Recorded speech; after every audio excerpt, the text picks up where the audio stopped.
De moradores de rua. A Secretaria de Obras já se pronunciou e disse que não fará nada a respeito. Mara Godeiro tem as informações. Olá, bom dia. Até agora, 8 moradores de rua da região foram encaminhados e estão recebendo a assistência necessária. Os técnicos do Centro Pop, ligado à Prefeitura, o centro de referência especializado para a população em situação de rua, já fez 3 abordagens na região. O número de pessoas encaminhadas para serviços de saúde, assistência social e até jurídica é pequeno, mas um bom resultado diante das dificuldades de convencimento. Nossa equipe percorreu todo o viaduto e só encontrou barracos na extremidade, próximo ao Paço da Pátria, segundo informações de pessoas que moram nas imediações e não quiseram gravar entrevista com medo de represálias. Alguns barracos funcionam como pontos de tráfico de drogas. São constantes as idas e vindas de usuários no trecho. As obras no viaduto do Baldo devem se estender até dezembro. Para as pessoas que não têm envolvimento com crime e querem o aluguel social, infelizmente a Prefeitura não tem como conceder. Isso porque os casos só são concedidos àquelas pessoas que passam por situações de calamidade pública. Mara Godeiro para o Encontro com a Notícia. Essa situação do Baldo, na minha opinião, é um dos maiores absurdos que a gente já viu aqui em Natal nos últimos anos, né? Uma obra empacada por pura falta de trabalho da Prefeitura, que não faz o projeto direito, que começa a obra, tem que refazer projeto, enfim, fica lá embargada tanto tempo, a gente sem poder utilizar o viaduto. E agora a gente vê uma nova favela sendo formada em uma das principais áreas da cidade. O que falar disso?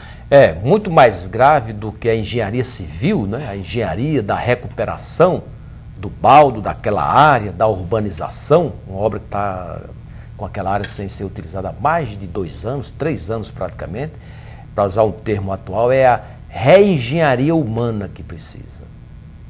A gente sabe que a maioria das cidades de médio porte e de grande porte tem problemas em determinadas áreas com os sem teto, com aquelas pessoas que, por uma questão de desagregação familiar, psicológica, vários fatores, vão para as ruas.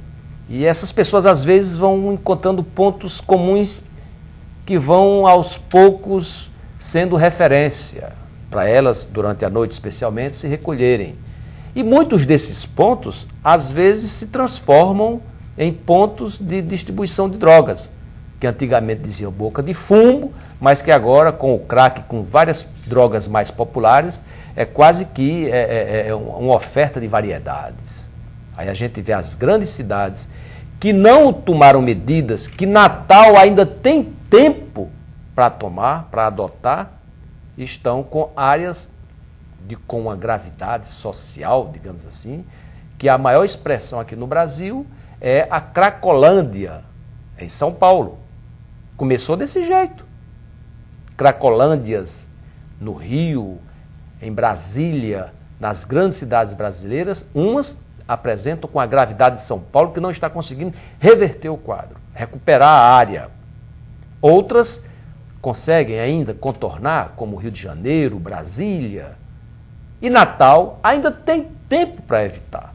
Mas, pelo que tem ocorrido nesses últimos anos, as notícias que têm saído, a cobertura e a reincidência de pessoas procurando aquela área, os sem teto, e agora com a denúncia de que também já está virando ponto de distribuição de droga, precisa sim de medidas de engenharia dupla. A civil para recuperar o baldo, o viaduto, e a social para tentar recuperar essas famílias, ou pelo menos impedir que outras pessoas comecem a ir para lá e que realmente se consolide ali naquele ponto, um ponto de distribuição de drogas.